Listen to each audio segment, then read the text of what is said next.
Depuis quelques jours, on parle beaucoup dans les actualités d'un traité, le TTIP, ou le TAFTA si vous voulez, pour donner les initiales en français,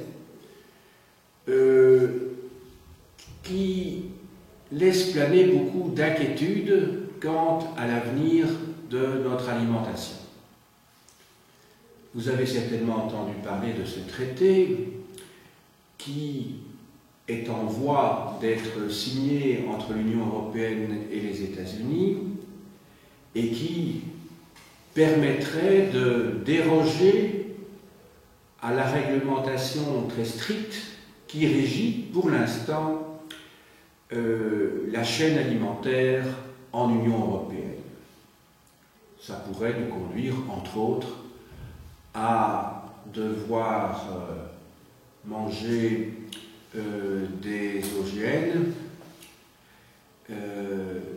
c'est-à-dire des organismes génétiquement modifiés, à manger éventuellement du poulet qui a été gonflé aux hormones, etc., etc. Donc les problèmes de l'agriculture vont être peut-être plus que jamais au devant de l'actualité dans les prochaines semaines. Et c'est pas pour rien que justement ce week-end, c'était dimanche je crois, qu'il y a eu donc une manifestation devant les institutions européennes à Bruxelles. J'ai donc décidé d'approcher un cas particulier en Europe, mais en remontant dans le passé, plus précisément au XVIe ou XVIIe siècle, et de prendre le cas de l'Espagne. Alors, l'Espagne est un pays qui connaît jusqu'au XIXe siècle une grande stagnation économique et il est peut-être intéressant de se pencher un petit peu sur les origines, les sources de ce sous-développement, qui n'est d'ailleurs pas propre qu'à l'Espagne, que l'on trouve dans d'autres pays, en particulier de l'Europe méridionale, Portugal, en Italie par exemple. Mon propos d'aujourd'hui va donc s'articuler de la manière suivante. Après quelques considérations générales sur le système agro-pastoral, l'agriculture en particulier en Espagne pendant la période moderne, du XVIe au XVIIIe siècle, je vais m'intéresser ensuite au fonctionnement de cette agriculture et à la description surtout et à l'explication du système social qui s'est construit au départ de cette infrastructure économique. Avant d'énoncer, comme d'habitude, quelques conclusions et de vous présenter un certain nombre d'ouvrages en liaison étroite avec le sujet traité aujourd'hui. Je commence donc par quelques caractéristiques très générales sur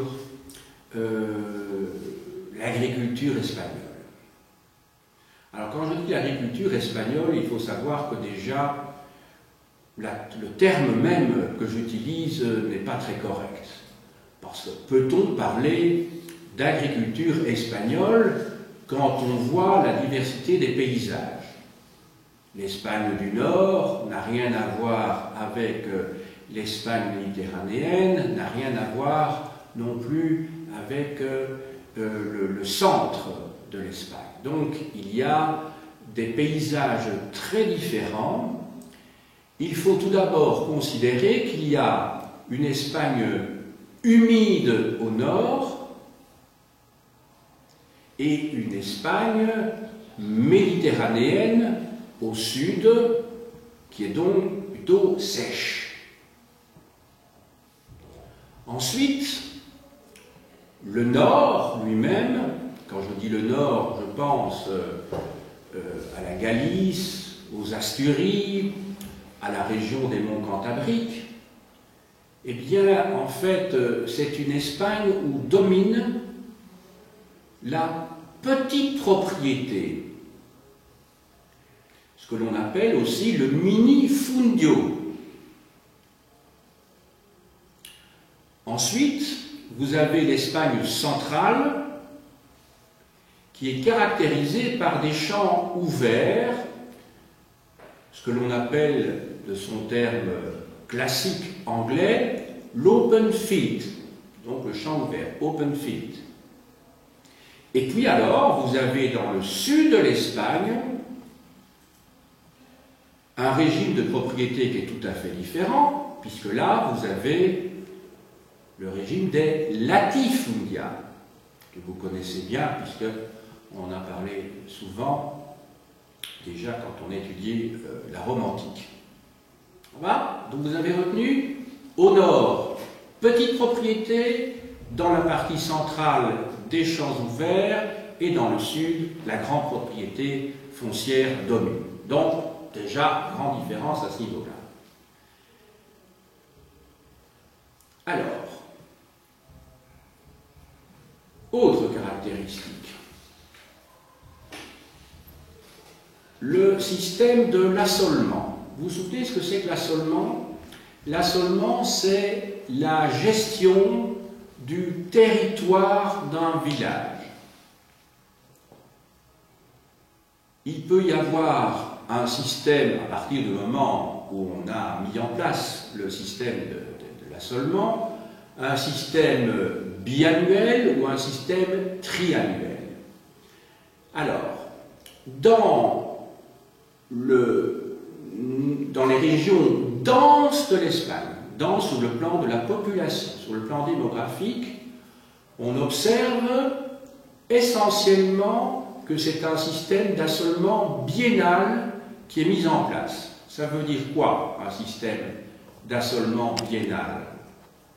Ça veut dire en fait que c'est un système où, une année sur deux, on cultive la moitié des terres, pendant que, parallèlement, simultanément, le reste des terres, c'est-à-dire l'autre moitié des terres, est mise en jachère. Dans le système triennal, que l'on trouve essentiellement dans les régions où la population est peu dense, un tiers des terres chaque année est mis en culture, pendant que les deux autres tiers des terres sont respectivement, d'une part, mis en friche et une autre partie mise en jachère. La partie mise en friche étant destinée au pâturage des bestiaux, du bétail. Voilà donc quelques considérations générales. Alors, sur le plan des cultures, il faut peut-être ajouter quand même que dans les régions, je dirais, de la Castille, on cultive le blé, on cultive l'avoine, le seigle, l'orge, tandis que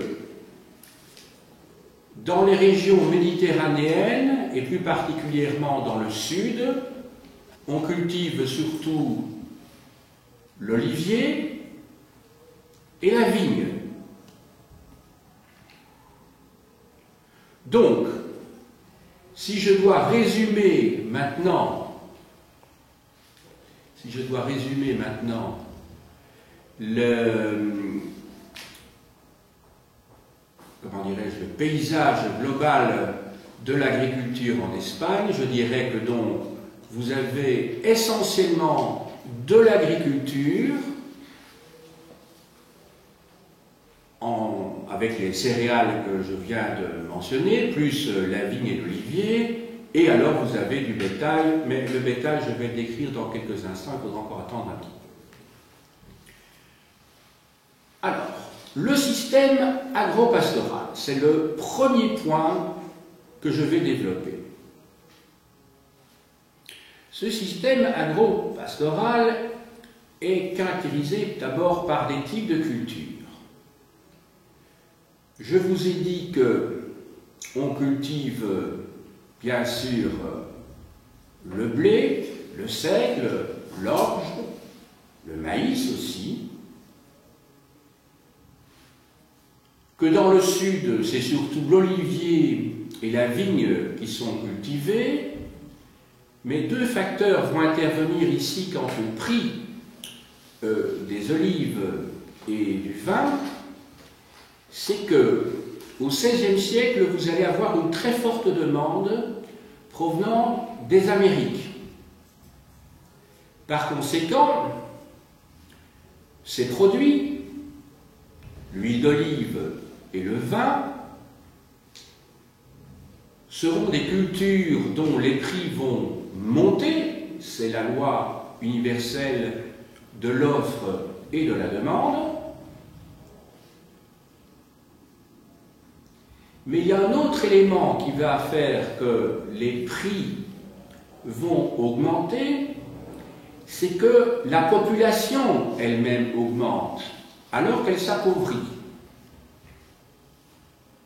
On voit effectivement que malgré les malheurs classiques des sociétés d'économie de subsistance au Moyen-Âge et au temps moderne, donc avant la révolution industrielle, qui sont liées à des épidémies, qui sont liées à des intempéries, qui sont liées également à mauvaises récoltes, enfin des éléments que nous avons étudiés en particulier quand nous avons étudié les crises démographiques en France vers 1700. Hein. Eh bien, malgré cela, il y a une tendance à la hausse du nombre d'habitants en Espagne. Donc, malgré ces crises démographiques ponctuelles, il y a eu une augmentation donc, de la population. Qui dit augmentation de la population veut dire que vous pouvez avoir effectivement une augmentation de la main-d'œuvre disponible, mais ce qui ne signifie pas une augmentation de la richesse, parce qu'il faut voir, on le verra un peu plus tard, quel est le statut de cette main-d'œuvre. Il ne s'agit malheureusement pas pour eux de propriétaires, mais essentiellement d'ouvriers agricoles, de saisonniers. Et d'autre part, voilà, et d'autre part, je réfléchis un petit peu, oui, l'augmentation du nombre d'habitants va faire que, de nouveau, suivant la règle de l'offre et de la demande, qu'est-ce qui va se passer? C'est que les prix vont monter. Donc, ce n'est pas les paysans qui vont en être les bénéficiaires. Quand je dis les paysans, je parle de l'immense majorité des paysans qui ne sont pas propriétaires de leurs terres. Je parle essentiellement des ouvriers agricoles, des saisonniers. Maintenant, on va voir un deuxième point. On va voir le domaine de l'élevage. Alors, l'élevage, quels sont les animaux qui sont élevés en Espagne au XVIe ou XVIIe siècle? Vous avez tout d'abord les moutons et les chèvres, et ensuite les bœufs et les porcs.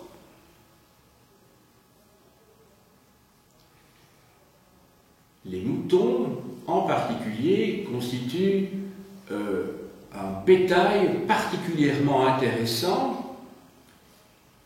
Il ne faut pas oublier que dans le centre de l'Espagne et dans le sud, il y a de vastes régions où la population est rare et où les animaux peuvent paître sur d'immenses surfaces. Ça, c'est un élément qu'il faut noter. Donc, cet élevage participe d'un phénomène qui est celui de la transhumance. C'est-à-dire qu'il ce bétail circule suivant les différentes régions de l'année, périodes de l'année, entre les différentes régions, en fonction de la disponibilité justement des pâturages.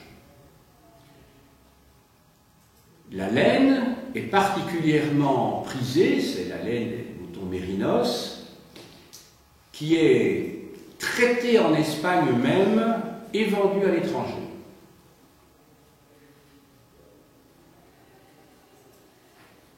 Ce qui constitue un plus pour l'économie espagnole qui, au XVIe au XVIIe siècle, importe beaucoup plus qu'elle n'exporte d'une manière générale.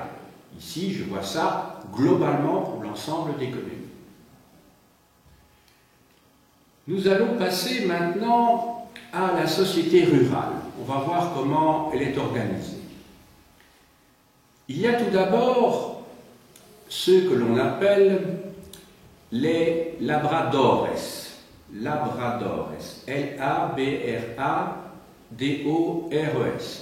Ça n'a rien à voir avec les chiens qu'on appelle les labradors, ça s'écrit de la même manière. Alors, labrador, en fait, ça veut dire les travailleurs, tout simplement. Ce sont les travailleurs. Alors, être labradores, il faut l'entendre dans un sens restrictif, parce que tous les travailleurs ne font pas partie de cette catégorie de labradores.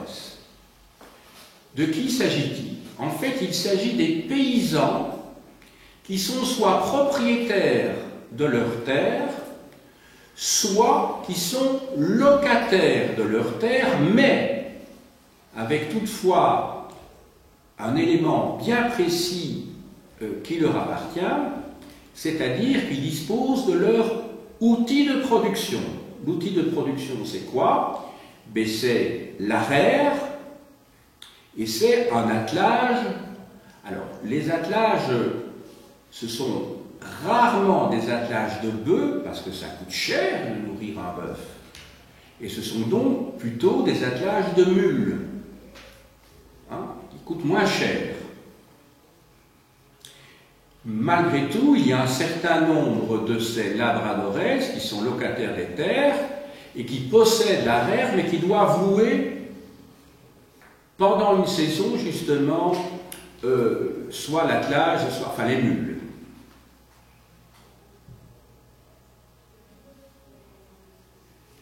Vous devez vous dire que ces labradores représentent en gros entre 25 et 30% de la population paysanne,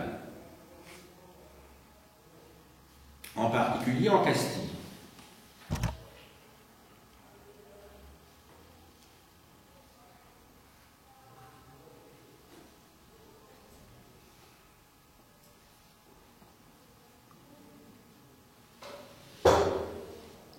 À côté de ces labradores, qu'ils soient propriétaires ou locataires, il y a la grande majorité de la population paysanne qui constitue ce qu'on appelle les jornaleros.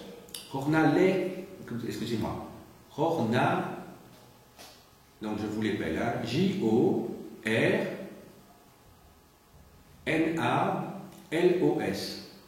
Jornaleros. Ça va? Ça veut dire en fait les journaliers. Alors, les journaliers. Les journaliers, ce sont des paysans qui non seulement ne sont pas propriétaires de terre, ne sont pas locataires de terre, mais sont donc des ouvriers agricoles. Je l'ai annoncé tout à l'heure. Ce sont donc des saisonniers. Alors, à quel moment sont-ils appelés par les propriétaires des terres, ou voire les locataires eux-mêmes? Ils sont appelés à 3 moments de l'année plus particulièrement: au moment des moissons, au moment de la fenaison, de la fauchaison, et au moment des vendanges. C'est-à-dire lorsque le travail est le plus pénible. Pensez bien que pour les semailles, ce n'est pas nécessaire.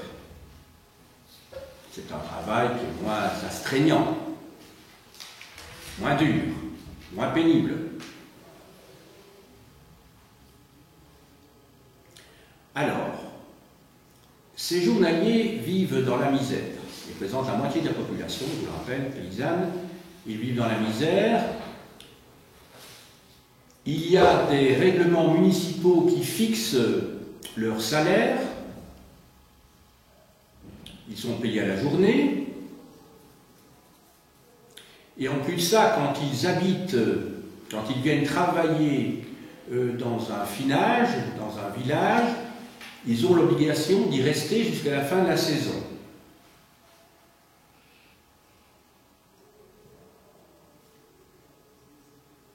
Donc leurs conditions sont extrêmement difficiles. Les migrations sont nombreuses et on peut dire que leurs conditions se sont détériorées, se sont dégradées dans le courant du XVIe siècle. Ce sera également le cas dans le courant du XVIIe siècle.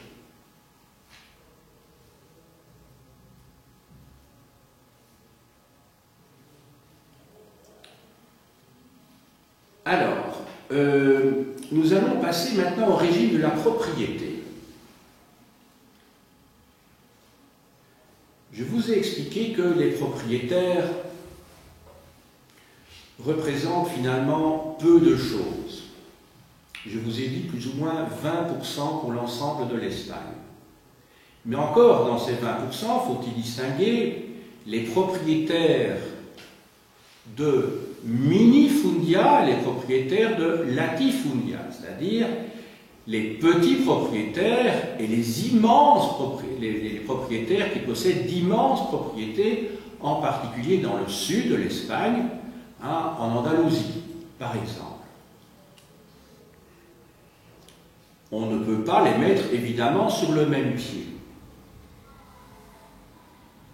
Et encore, vous devez imaginer que beaucoup de petits propriétaires, à côté de la gestion de leur propre terre, pour pouvoir survivre, doivent parallèlement travailler sur les terres de gros propriétaires. Ça va ? Ils appartiennent à la catégorie des labradores que j'ai évoqué tout à l'heure, c'est-à-dire des laboureurs. Oui, quand j'ai dit travailleurs tout à l'heure, entendons bien, ce sont les travailleurs de la terre, donc les laboureurs.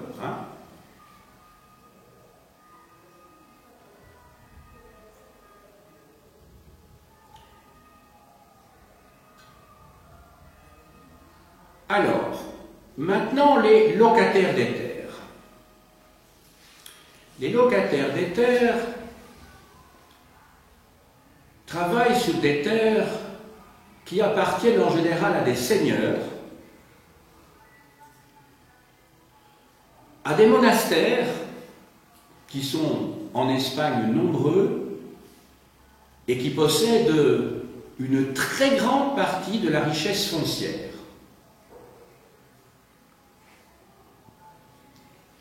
Au point que l'Église a des intérêts qui sont étroitement liés évidemment à la noblesse,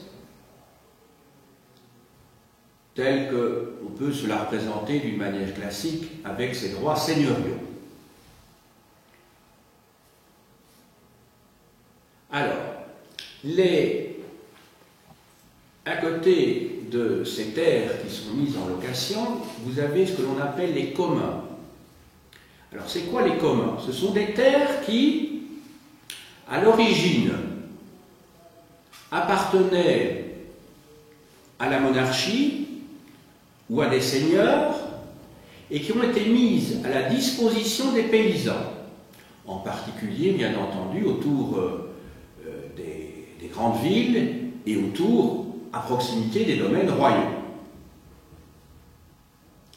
Alors, ces terres jouent un rôle extrêmement important dans l'économie rurale, parce que ces terres permettent aux paysans de disposer de surfaces pour faire paître leur bétail. Ça leur permet, à certains moments de l'année, de pouvoir donc de disposer de toutes ces terres. Il faut savoir également qu'au sein même de la communauté des paysans, lorsque la moisson est terminée, lorsque les récoltes sont terminées, les paysans ont la possibilité, et ils le font bien entendu, de faire paître leurs animaux sur toutes les terres qui ont été moissonnées, justement. À côté de ça, toujours dans les communs, les terres communes ou communales, les droits communaux plus exactement, vous avez le droit de pêche, qui est non négligeable, effectivement, pour l'alimentation des paysans. Le droit de chasse. Donc vous voyez que les paysans ont la possibilité, grâce à ces communs, à ces terres communes, d'avoir des ressources qui leur permettent de survivre en plus que leur petit lopin de terre. Toutefois, au XVIIe siècle, les rois, les seigneurs, auront tendance à spéculer sur leurs terres et à vendre ces terres communales dont seront dès lors privés les paysans.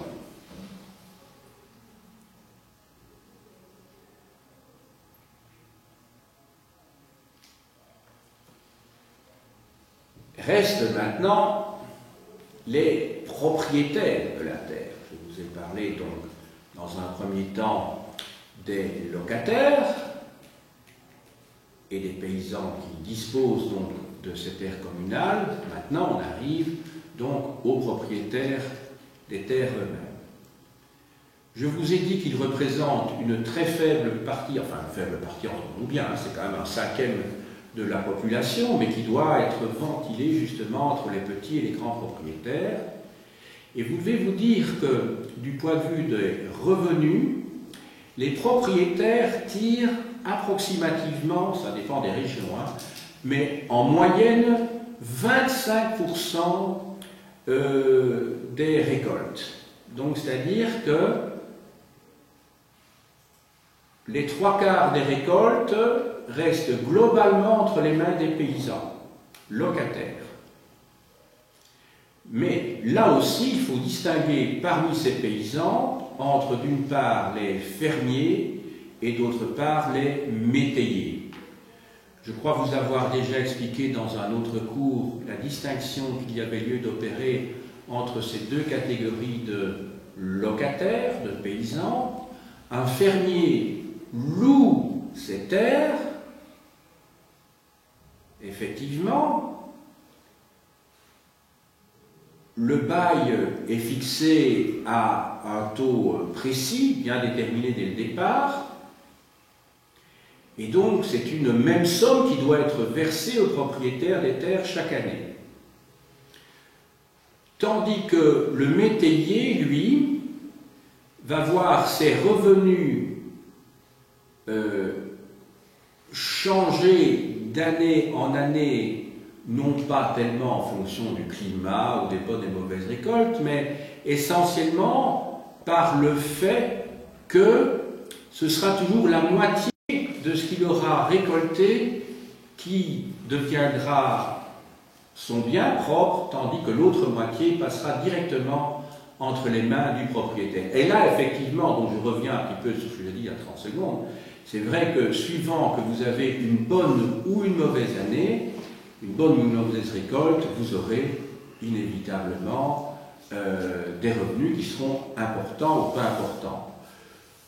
Quand les récoltes sont mauvaises, eh bien il faudra partager peu. Donc heureusement pour le métayer, à l'inverse du fermier qui verra une partie substantielle de son revenu partir entre les mains du propriétaire, ici ce sera une petite partie, mais une petite partie de peu. Tandis que lorsque les récoltes seront bonnes, il devra verser la moitié au fermier, il y aura une grande partie qui sera pour lui. Alors, donc vous voyez qu'il y a des avantages et des inconvénients de part et d'autre, mais les fermiers, d'une manière générale, ont un statut supérieur, bien sûr, à celui des métayers. Ils sont en général plus riches.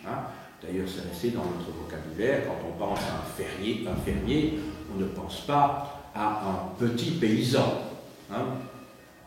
Ça va?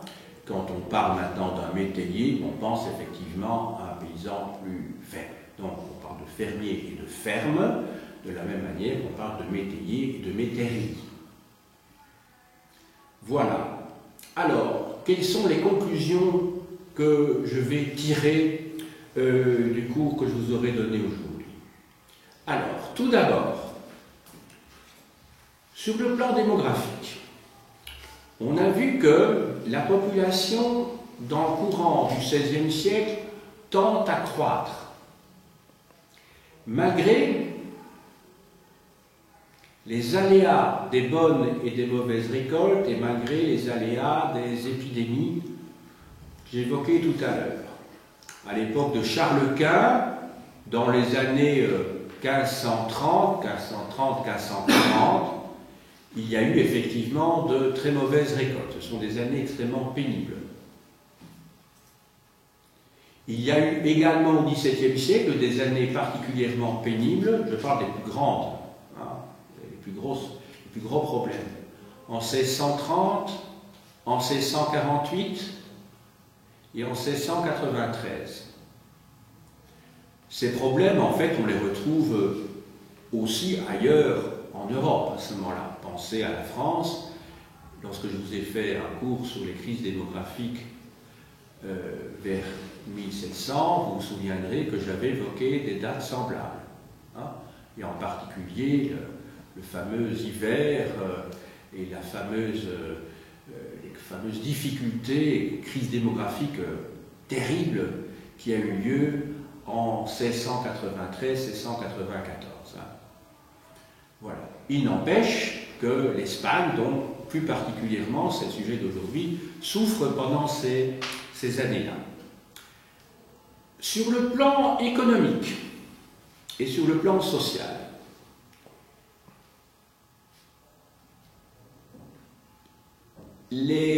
la hausse des prix est liée à la conjoncture internationale, et j'ai évoqué, vous vous souvenez, la demande des Amériques qui est assez importante. Que font les rois lorsque les prix augmentent? Eh bien, ils ont, alors là vous allez me dire que ça paraît un petit peu paradoxal, mais eux-mêmes surtaxent les produits à ce moment-là, céréaliers, en espérant que ça va freiner la hausse. Le problème, c'est que ceux qui vont payer dans l'affaire, ce sont les saisonniers. Parce que les propriétaires de terre, effectivement, vont voir le revenu un peu diminuer, certainement, puisque les prix sont à la hausse et que sur cette hausse, le roi prend des impôts. Mais il se fait que ceux qui travaillent en tant qu'ouvriers agricoles, eux, dans la mesure où il y a des réglementations municipales qui fixent leur salaire à la baisse, parce qu'ils sont dans un rapport de force défavorable, ce sont des demandeurs d'emploi, n'oubliez pas que... Donc vous devez imaginer que 50% de la population paysanne, n'oubliez pas que les paysans représentent près de 90% de la population globale, les gens qui habitent dans les villes ou qui vivent dans les villes sont peu nombreux finalement. Donc vous imaginez, donc 50% de 90%, donc ça veut dire que presque 45% des Espagnols sont en fait des travailleurs saisonniers, ce qu'on appellerait maintenant des intermittents, sauf que le terme intermittent, il est utilisé essentiellement pour les gens qui travaillent dans le spectacle, mais ils sont en chômage technique la plus grande partie de l'année, et quand ils sont en chômage technique, là, ils n'ont pas des allocations de chômage complémentaires interviendront, comme c'est le cas à l'heure actuelle, par exemple, pour les gens qui habitent dans le bâtiment, qui travaillent dans le bâtiment. Quand ils gèlent, ben, ils ne travaillent pas. Bon, ce n'est pas leur employeur qui va les payer, ben, ils auront des allocations de chômage supplétives, si vous voulez, ils seront payés par l'État, ce qu'on appelle le chômage technique. Tandis qu'ici, la plupart, une bonne partie de l'année, ces saisonniers n'ont aucune ressource. Parce que leur contrat, si vous voulez, est lié à la durée de la saison, de la fenaison, des moissons, des vendanges. Donc ce sont des gens dont vous imaginez que près de la moitié de la population espagnole vit dans la misère pendant l'année. Donc il faut bien se rendre compte, avoir ces chiffres en tête. Donc il y a entre 40 et 45% d'Espagnols qui sont des ouvriers agricoles saisonniers. Maintenant, il y a toujours des ouvriers agricoles saisonniers, mais ils sont en nombre infiniment plus réduit.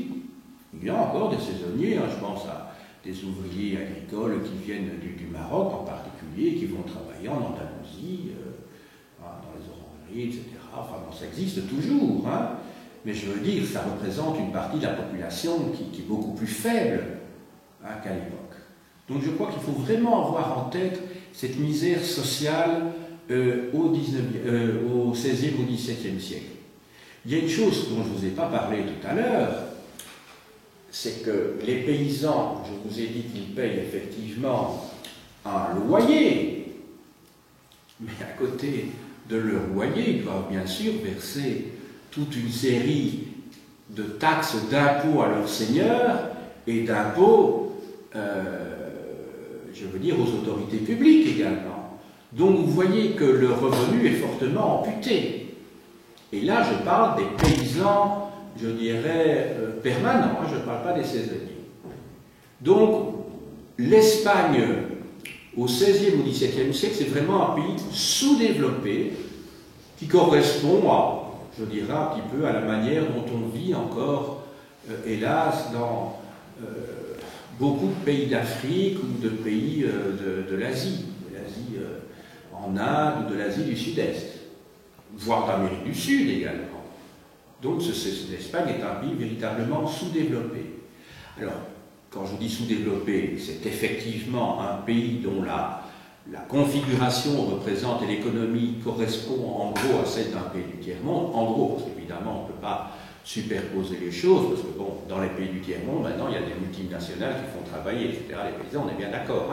Donc mais il y a quand même toute une série de caractéristiques qui sont communes, mais il ne faudrait pas oublier qu'à cette époque-là, presque tous les pays sont sous-développés avant la révolution industrielle. Donc en France, qui est la France ou l'Angleterre, qui sont quand même des pays peut-être plus développés que d'autres,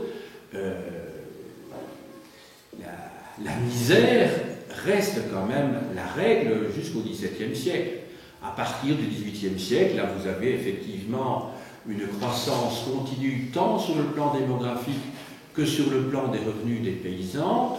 Donc on peut dire qu'il y a une amélioration, on passe de la misère à la pauvreté, si je puis dire, pour une grande partie des paysans. Mais donc vous voyez que dans l'histoire des paysans, il faudra vraiment attendre beaucoup de temps. Et à l'heure actuelle, quand on parle des paysans, c'est en général pour parler de leurs difficultés.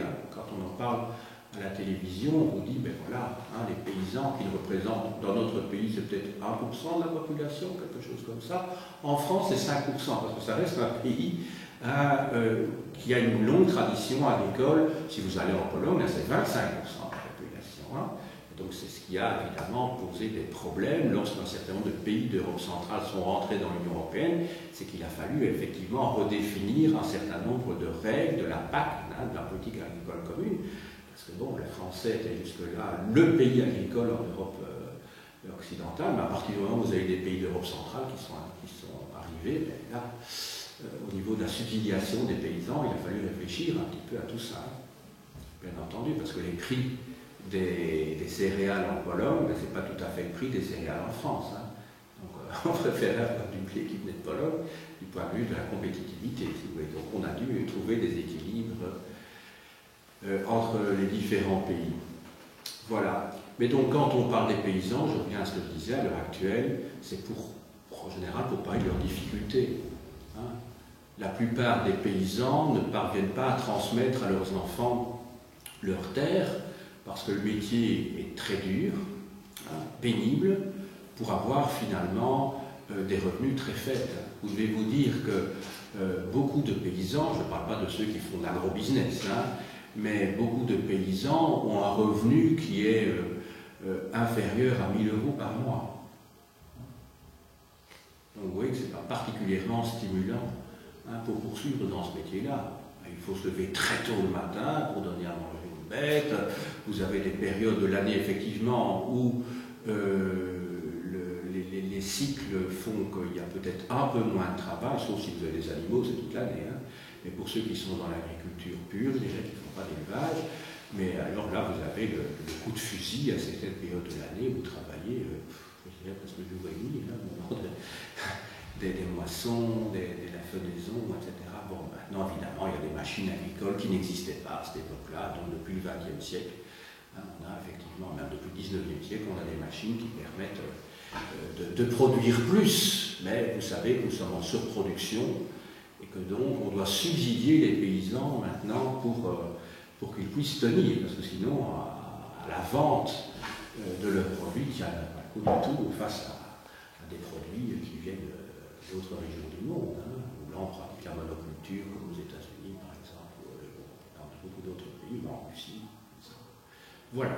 Je vais vous montrer maintenant quelques livres, comme d'habitude. Alors, tout d'abord un ouvrage général sur l'histoire de l'Espagne. Voilà. Donc de Joseph Pérez, chez Fayard.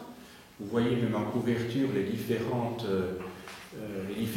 royaumes de l'Espagne au XVIe siècle, parce qu'on dit en fait l'Espagne, mais je devrais dire les Espagnes, parce que le roi d'Espagne, en fait, il n'est pas... Oui, il est roi d'Espagne, si vous voulez, pour utiliser la terminologie actuelle, mais en fait, il est roi de Castille, il est roi d'Aragon, il est roi de Léon, il est roi de Navarre, il est roi... voilà, il dirige... il est maître de la région des Asturies, de la Galice, de l'ancien royaume de Grenade, etc., etc. Hein? Il est roi des Baléares, et puis de toute une série de régions qui se trouvent en Italie méridionale, par exemple. Voilà. Et donc, vous voyez sur la carte ici, ben, ce que vous voyez en rose et vert, voilà, rose et vert, en fait, c'est le royaume d'Aragon, qui comprend d'une part la Catalogne et d'autre part le royaume de Valence. Et puis alors ici, ben, vous avez vous avez ici l'Andalousie en rose, ici c'est la Castille, ici c'est la Galice, la Navarre qui est là. Là, c'est l'Estrémadure, où évidemment c'est difficile, je ne peux pas vous montrer en même temps et avoir la caméra qui vise effectivement la carte. Alors, si on veut remonter un petit peu en arrière, ce qui n'est pas sans intérêt, et surtout pour le bas Moyen-Âge, je vous mentionne le livre de Charles-Emmanuel Dufourcq et de Gauthier d'Alcher, Histoire économique et sociale de l'Espagne chrétienne au Moyen-Âge, dans la collection U chez Armand Collin. Histoire économique et sociale de l'Espagne chrétienne au Moyen-Âge. Alors, un grand ouvrage, c'est le premier volume de la thèse de Fernand Braudel, La Méditerranée et le monde méditerranéen à l'époque de Philippe II. Donc, c'est un ouvrage d'histoire et de géographie en même temps. Je vous montre peut-être la page de garde parce que là, le titre est plus complet. C'est un ouvrage qui date de 1947, mais qui a été réédité, revu par l'auteur pendant les décennies qui ont suivi. Et le premier volume, en fait, concerne essentiellement, je dirais, la géographie de l'Espagne au XVIe siècle. Donc c'est vraiment un ouvrage qui est incontournable si on s'intéresse donc à l'agriculture, à l'élevage, au paysage de l'Espagne au XVIe siècle, au problème de la transhumance. Il y a des dizaines et des dizaines de pages sur le sujet. On peut même dire que c'est un ouvrage de géographie historique, en fait. Le tome 1, le tome 2 est plus porté sur l'économie et sur la politique. Alors, de Bartolomé Benassar, un siècle d'or espagnol chez Lafon. Alors, ce qu'on appelle le siècle d'or pour l'Espagne, c'est la période qui va en gros de 1550 à 1650. Donc, c'est un siècle qui est à cheval sur le XVIe et XVIIe siècle. Alors, on dit le siècle d'or, entendons-nous bien, c'est le siècle d'or de la littérature, de la peinture, mais moi j'ai essayé aujourd'hui de voir ce qu'il y avait derrière le miroir, et que vous avez bien remarqué que pour les paysans, ce n'est pas vraiment un siècle d'or. Hein. Et vous voyez, c'est le problème souvent dans les manuels d'histoire, on vous donne comme ça des intitulés qui correspondent à un aspect de la civilisation, et c'est l'aspect de la civilisation qui longtemps intéressé, je dirais, le public qui lisait les livres d'histoire, c'est-à-dire un public cultivé, un public de bourgeois qui s'intéresse à la culture, à la peinture, à la musique, etc., mais qui ne voit pas la réalité au quotidien des gens. Et moi, évidemment, j'ai préféré étudier avec vous ce qui apparaît au programme, hein, dans l'enquête numéro 5, donc en deuxième année du secondaire, où vous devez étudier donc les campagnes au Moyen-Âge et au temps moderne, et j'essaye de varier un petit peu, de ne pas prendre toujours le cas de la France. Mais comme ce sont des sociétés qui sont très proches structurellement parlant, le fait d'avoir étudié l'Espagne ici vous permet, si vous comprenez bien le système économique et social, ça vous permet sans problème de transférer sur un autre pays européen de la même époque. Alors, la vie quotidienne en Espagne au siècle d'or, de nouveau, de Marcelin de Fourneau, chez Hachette.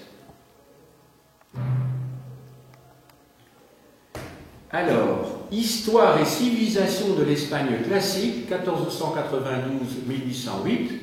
Alors, ces dates correspondent bien sûr à la découverte de l'Amérique, et 1808, c'est la guerre nationale des Espagnols contre les troupes napoléoniennes. Alors, oui, je n'ai pas donné les auteurs, hein, c'est Raphaël Carrasco, Claudette Desrosiers et Annie Moligny-Bertrand. C'est publié chez Nathan.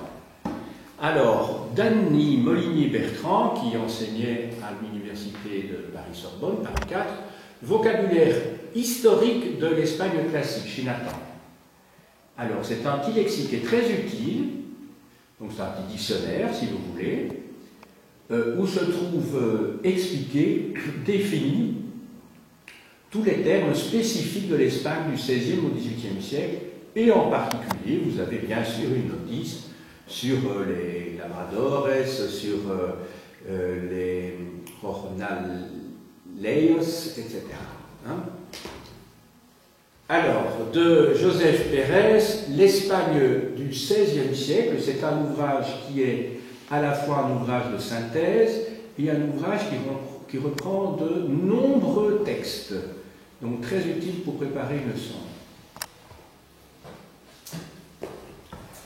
Alors, dans la collection Regard sur l'histoire chez Chédès, j'ai pris le tome 2 ici de Michel Deves, l'Espagne de Philippe IV, 1621-1665.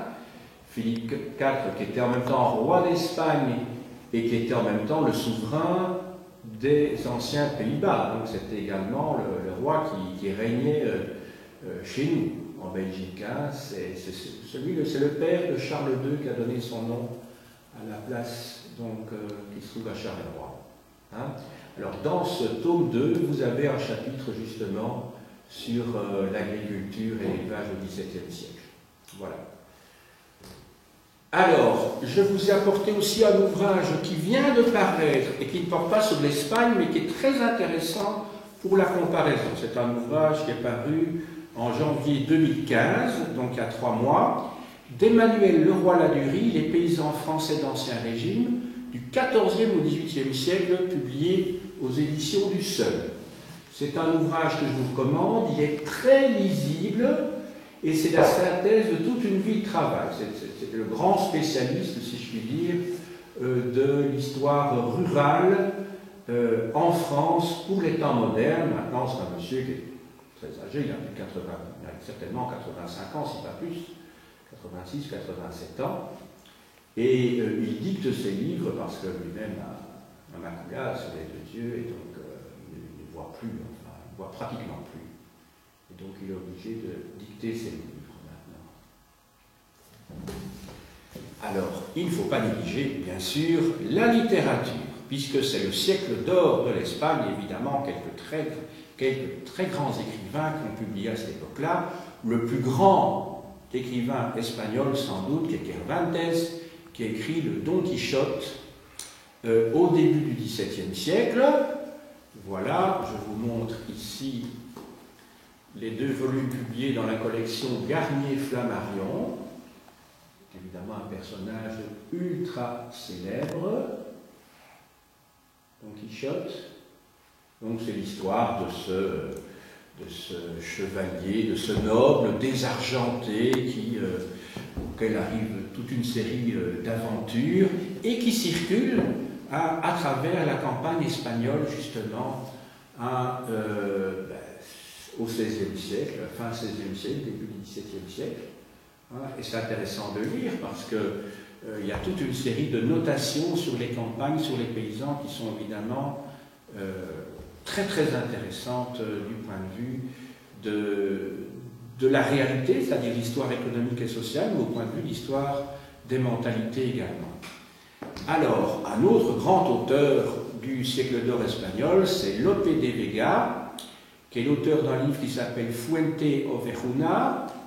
Voilà. Alors, en fait, dans ce livre, Lope de Vega relate comment dirais-je, une révolte populaire des paysans d'un village contre le régime seigneurial, justement, au XVe siècle. Donc c'est un roman social. Alors, autre grand auteur, c'est le dernier que je vais vous citer, c'est Calderón, l'Alcade Zalamea. Oui, les ouvrages que je vous montre maintenant, vous avez vu, c'est dans une collection bilingue. Vous avez d'un côté le texte original espagnol, et à droite, en face, sur chaque page, donc, vous avez le texte français.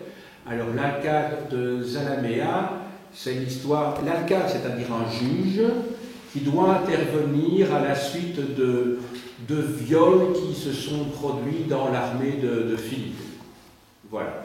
Donc, l'action se situe dans la deuxième moitié du XVIe siècle, mais rien de tel que de lire des auteurs qui ont écrit à ce moment-là, parce qu'évidemment, ils ne peuvent pas tricher. Ce sont des sources narratives de première main, et ils ne peuvent parler que de ce qu'ils voient autour d'eux. Donc ça vaut vraiment la peine, le jour où vous aurez le temps, ce qui n'est pas le cas maintenant, bien sûr, de jeter un coup d'œil, de lire ces ouvrages qui sont des grands classiques de la littérature espagnole. J'ai dit.